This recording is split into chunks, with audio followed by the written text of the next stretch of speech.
3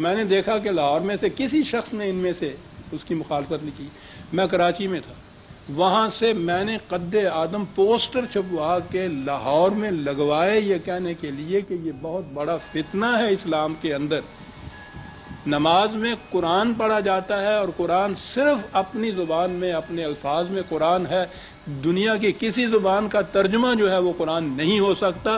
اس فتنے کا ابھی سے سد باب کرو. میں نے یہ کہا اور آج تک یہ کہہ رہے ہیں کہ یہ شخص جو ہے یہ اردو میں نماز پڑھنے کی تلقین کرتا ہے. میرے مطابق جھوٹ بولنا واجب ہو جاتا ہے. یہ چیز میں زبانی نہیں کہتا. یہ ہے طلوع اسلام کا مقصد و مسلک. کم از کم 20 سال سے یا اس سے بھی زیادہ عرصے سے یہ طلوع اسلام کی ہر دوسرے تیسرے مہینے شاید میں یہ چھپتا ہے. اور یہ پیمفلٹ جو ہے میرا خیال ہے شاید اب تک لاکھوں کی تعداد میں یہ چھپ گیا ہوا ہوگا. اس کے اندر آپ غور کیجیے, لکھا یہ ہے کہ نبی اکرم صلی اللہ علیہ وسلم کی سیرت مقدسہ شرف و عظمت انسانیت کی معراج کبریٰ ہے. یہی وہ پاکیزہ سیرت ہے جو تمام نوع انسانی کے لیے اسوہ حسنہ ہے. حضور کی سیرت طیبہ کا جو حصہ قرآن کریم کے اندر محفوظ ہے اس کے قطعی یا یقینی ہونے میں کسی قسم کا شک و شبہ نہیں. باقی رہا وہ حصہ جو قرآن سے باہر ہے, سو اس میں اگر کوئی بات ایسی ہے جو قرآن کے خلاف جاتی ہے یا جس سے حضور پر معاذ اللہ کسی قسم کا تان پایا جاتا ہے تو ہمارے نزدیک وہ بات غلط ہے. اسے حضور کی طرف منسوب نہیں کرنا چاہیے. یہی اصول صحابہ کبار کی سیرت کے متعلق بھی سامنے رکھنا چاہیے. اس میں لکھا یہ ہے میں نے کہ اس وقت ملک میں مسلمانوں کے مختلف فرقے مختلف قسم کی الگ الگ نمازیں پڑھتے ہیں, ان میں اختلافات پائے جاتے ہیں. کسی شخص کو اس کا حق حاصل نہیں کہ وہ ان میں جس طریقے سے بھی یہ پڑھتے چلے آ رہے ہیں ان میں کسی قسم کا رد و بدل کرے یا کسی نئی وضع کی نماز ایجاد کرے یا اس میں کوئی تفریق کرے. اس میں لکھا یہ ہے کہ یہ چیز اگر کسی وقت اسلامی مملکت قائم ہو گئی اس کا کام ہے کہ امت میں وحدت پیدا کرنے کے لیے کوئی طریقہ اختیار کرے, لیکن کسی فرد یا کسی گروہ کو آج اس کا حق نہیں پہنچتا. اور لکھا یہ کہ ہم بھی اسی طریقے سے نماز پڑھتے ہیں جس طرح سے باقی مسلمان پڑھتے ہیں. ان میں ہم کوئی فرق نہ خود کرتے ہیں نہ کسی طرح سے اس کی تلقین کرتے ہیں, بلکہ کہتے یہ ہے کہ کوئی اس میں کسی قسم کا اختلاف نہ کرے. یہ اس کے اندر یہ سب کچھ لکھا ہوا ہے. جہاں تک احادیث کا تعلق ہے, ہم ہر اس حدیث کو صحیح سمجھتے ہیں جو قرآن کریم کے مطابق ہو. طلوع اسلام کا تعلق نہ کسی سیاسی پارٹی سے ہے نہ مذہبی فرقہ سے, نہ ہی یہ کوئی نیا فرقہ پیدا کرنا چاہتا ہے. اس لیے اس کے نزدیک دین میں فرقہ سازی شرک ہے. امت کے مختلف فرقے جس طریقے سے نماز روزہ وغیرہ کی ادائیگی کرتے ہیں ہم ان میں کسی قسم کا رد و بدل نہیں کرتے. ہم صرف قرآن کی تعلیم کو عام کرتے ہیں تاکہ کسی طرح پھر سے قرآنی نظام خلافت علی منہاج رسالت کا قیام عمل میں آ جائے. یہ ہے ہمارا مسلک جسے ہم برسوں سے دہراتے چلے آ رہے ہیں. اس کے خلاف جو کچھ ہماری طرف منسوب کیا جاتا ہے وہ مخالفین کا پروپیگنڈا ہے. اب رہا اس پروپیگنڈے کی مشینری. جتنی مشینری ان حضرات کے پاس منظم ہے پروپیگنڈے کی, دنیا کی کسی بڑے سے بڑے مملکت کے پاس بھی نہیں ہے. ہر شہر کے ہر گلی, ہر محلے میں, ہر گاؤں میں, ہر کوچے میں مسجد موجود ہے. مسجد میں لوگ جاتے ہیں نماز کے لیے. وہ ان کے ہاں کا ایک ریڈیو اسٹیشن ہے, وہاں 5 وقت لوگ جمع ہوتے ہیں. ہفتے میں ایک دفعہ ایک اجتماع ہوتا ہے. وہاں سے کوئی آواز کسی کے خلاف جو اٹھے سارے ملک کی مساجد میں سے وہ آواز بیک وقت اٹھ جاتی ہے سب, اور وہاں سے پھر وہ نمازی لے کے باہر آتے ہیں. حکم یہ ہے کہ جب امام خطبے میں کچھ کہہ رہا ہو تو نمازی کچھ نہیں کہہ سکتے. جب وہ ختم کرتا ہے اس کے بعد وہ اللہ اکبر کہہ کے نماز کے لیے کھڑا ہو جاتا ہے. نماز کے بعد چلے آتے ہیں اور پھر باہر بات چلتی ہے کہ صاحب دیکھا سنا آپ نے, مولوی صاحب نے آج فرمایا وہ پرویز جو ہے وہ کیا کہہ رہا ہے, وہ کیا کہتا ہے. بھائی تم نے کہیں یہ پڑھا, اس سے ملا, اس سے پوچھا, تمہیں کیسے معلوم ہے؟ کہنے کہ ساری دنیا کہتی ہے، یہ سند ہے، ساری دنیا کہتی ہے، کسی نے نہیں نہ پڑھا ہوتا ہے، نہ مجھ سے پوچھا ہوتا ہے، نہ کبھی خط لکھا ہوتا ہے، ساری دنیا کہتی۔ بات کیا ہے یہ ساری؟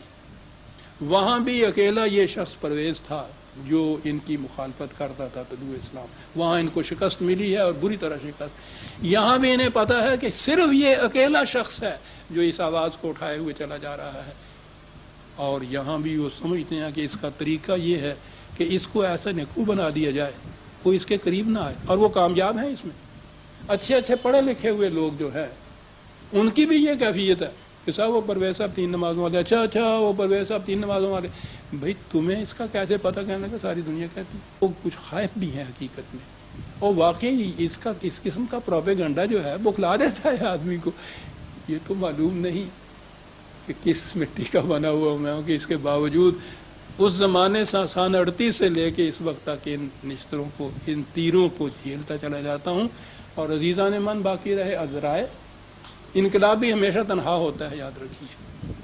جب پہلی آواز اٹھاتا ہے سیکنڈ کرنے والا بھی کوئی نہیں ہوتا، اس کے بعد بھی اس کی ہاں میں ہاں ملانے والا اور باہر کھڑے بندوں ملانے والا وہ بڑے دل گردہ کا مالک ہوتا ہے جو چاہتا ہے۔ بہت کم لوگ ایسے ملتے ہیں جو اس کے ساتھ ملیں۔ میرے ذرائع کیا ہو سکتے ہیں؟ اپنا ذاتی طور پہ ذرائع جتنے بھی ہیں، کسی سے کوئی مدد نہیں ہے، کوئی پارٹی نہیں، کوئی جماعت نہیں، کوئی فرقہ نہیں، سیاست میں حصہ نہیں لیتا، کسی قسم کا کوئی وظیفہ نہیں ہے، اکیلا تنہا اس ساری چیز کو۔ ذرائع میرے ہاں کہ آپ کو معلوم ہے طلوع اسلام میگزین ماہوار، اس کے پیمفلٹس جو ہم ہزاروں کی تعداد میں، لاکھوں کی تعداد میں شائع کرتے ہیں، میرا ہفتہ وار درس، اس کے ٹیپس جو ریکارڈ ہوتے ہیں، وہ اللہ کا شکر ہے پاکستان کے ہر بڑے شہر میں اور اب باہر انگلینڈ اور امریکہ تک میں ٹیپس کے ذریعے سے قرآن کی آواز جو ہے وہ باہر جا رہی ہے۔ یہ وہ ذرائع ہیں، اس وقت اپنی محدود وسعت کے مطابق ان کو میں استعمال کرتا ہوں، اس سے زیادہ میرے پاس ہے نہیں۔ عمر اب میری قریباً 80 کے قریب ہونے کو آئی، یہ آپ سوچ سکتے ہیں کہ اتنے مرحلے کے بعد اس عمر میں بھی یہ کچھ اسی طرح سے کیے چلا جا رہا ہوں، اور یہ کسی پہ نہ احسان ہے نہ کسی پہ مروت ہے۔ ایک میرے ایمان کا تقاضا ہے، میرے دل کی پکار ہے جس کو پکارتا جاتا ہوں، جب تک اللہ تعالیٰ اس توانائی دے گا اس پکار کو زندہ رہتا ہوں۔ مسلک یہی ہے کہ کہتا ہوں وہی بات، سمجھتا ہوں جسے حق، نئے ابلہ مسجد ہوں، نہ تہذیب کا فرزند، اپنے بھی خفا مجھ سے ہیں، بیگانے بھی ناخوش، کیوں؟ میں زہر حلال کو کبھی کہہ نہ سکا کان۔ اور ایمان میرا یہ ہے کہ غلط اور صحیح، حق اور باطل، جائز اور ناجائز کا واحد معیار خدا کی کتاب ہے، اور ہر شخص سے یہ میں کہتا ہوں کہ گر تو می خواہی مسلمان زیستن، نیست ممکن جز بقرآن زیستن، حسبنا کتاب اللہ۔ یہ حضرت عمر رضی اللہ تعالیٰ عنہ کے اعلان میں دہرایا چلا جا رہا ہوں، اور اس لیے کہ قرآن اس کے متعلق کہتا ہے کہ یہی کتاب کافی ہے تمہارے لیے صاحب۔ یہ ہے میری آواز، میری بیٹی، یہ ہے میرے خلاف پروپیگنڈا، اور یہ میرے پاس محدود سے ذرائع ہیں جن کو میں استعمال کر رہا ہوں۔ جتنے احباب اس کو اچھا سمجھیں اور ان میں یہ جرت ہو کہ وہ باہر جا کے بھی کہیں، وہ اس پکار کو آگے پہنچاتے ہیں، نہ کہیں، مجھے کسی پہ گلہ نہیں، کوئی شکوہ نہیں۔ جس کے دل کی پکار ہے وہ زبان پہ لائے، یہ جس کے دل کی پکار نہیں ہے میں اس کی زبان سے بھی یہ نہیں سننا چاہتا، اس میں منافقت کا سوال ہی نہیں ہے صاحب۔ یہ ہے عزیزہ میرا مسلک، یہ ہے کہ میرے خلاف پروپیگنڈا کیوں ہو رہا ہے صاحب۔ انہیں معلوم ہے کہ کہیں اور سے یہ آواز نہیں نکلے گی،